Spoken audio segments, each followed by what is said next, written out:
Ya, Shalom. Ini ada pertanyaan dari sahabat Gary Ferdinand Riu. Pertanyaannya adalah, meterai apa artinya secara rohani? Atau sederhananya mungkin begini ya, secara rohani meterai itu dapat berarti apa? Nah, ya mungkin kurang lebih seperti itu maksudnya ya. Oke, baik. Pertama-tama perlu kita pahami terlebih dahulu apa definisi daripada meterai itu sendiri. Nah, yang pertama, secara literal, meterai itu adalah sebuah tanda atau cap yang biasanya digunakan untuk menunjukkan keaslian atau keabsahan suatu dokumen. Itu yang pertama. Kemudian yang kedua, di dalam konteks Alkitab atau dalam arti rohani, maka meterai digunakan sebagai tanda keabsahan wahyu atau pesan yang diterima oleh nabi-nabi dan rasul-rasul. Meterai juga bisa digunakan untuk melambangkan berbagai hal lainnya. Nah, diantaranya seperti kepemilikan oleh Allah.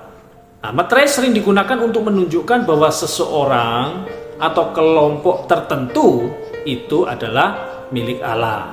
Nah, misalnya dalam kitab Keluaran, ketika Tuhan berfirman kepada Musa bahwa Dia akan membuat perjanjian dengan bangsa Israel, dan perjanjian itu akan ditandai dengan meterai darah. Itu saudara bisa baca di dalam Keluaran 24 ayat 8 ya.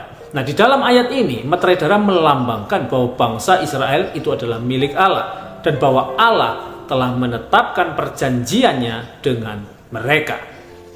Nah, kalau di dalam perjanjian baru, yaitu pada saat seseorang percaya pada Kristus, dia akan dimeteraikan dengan Roh Kudus. Itu saudara bisa lihat di dalam 2 Korintus 1 ayat 22. Dalam ayat ini pemberian Roh Kudus itu adalah tanda yang menegaskan bahwa kita itu adalah milik Allah. Nah, ini merupakan cap keilahian yang melekat pada setiap orang percaya sebagai identitas sebagai anak-anaknya. Kemudian berikutnya, otoritas Allah. Meterai juga dapat melambangkan otoritas atau kekuasaan Allah. Misalnya dalam kitab Yesaya, Tuhan berfirman bahwa Dia akan memberikan meterainya itu kepada orang-orang yang setia kepadanya. Itu bisa dibaca dalam Yesaya 9 ayat 4. Nah, dalam ayat ini meterai melambangkan bahwa orang-orang yang setia kepada Allah akan memiliki kuasa dan perlindungan darinya. Kemudian berikutnya, rahasia Allah. Meterai juga dapat melambangkan rahasia atau sesuatu yang tersembunyi. Nah, misalnya dalam kitab Wahyu, sebuah gulungan kitab yang disegel dengan 7 meterai dibuka oleh anak domba. Itu bisa saudara baca dalam Wahyu 5 ayat 1-9.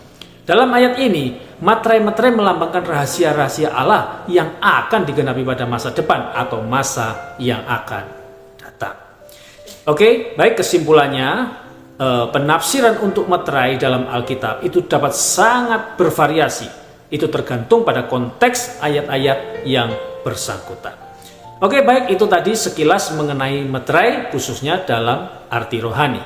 Kiranya dapat dipahami, memberi pencerahan, dan menambah pengetahuan kita semua. Amin. Terima kasih, Tuhan Yesus memberkati. Shalom.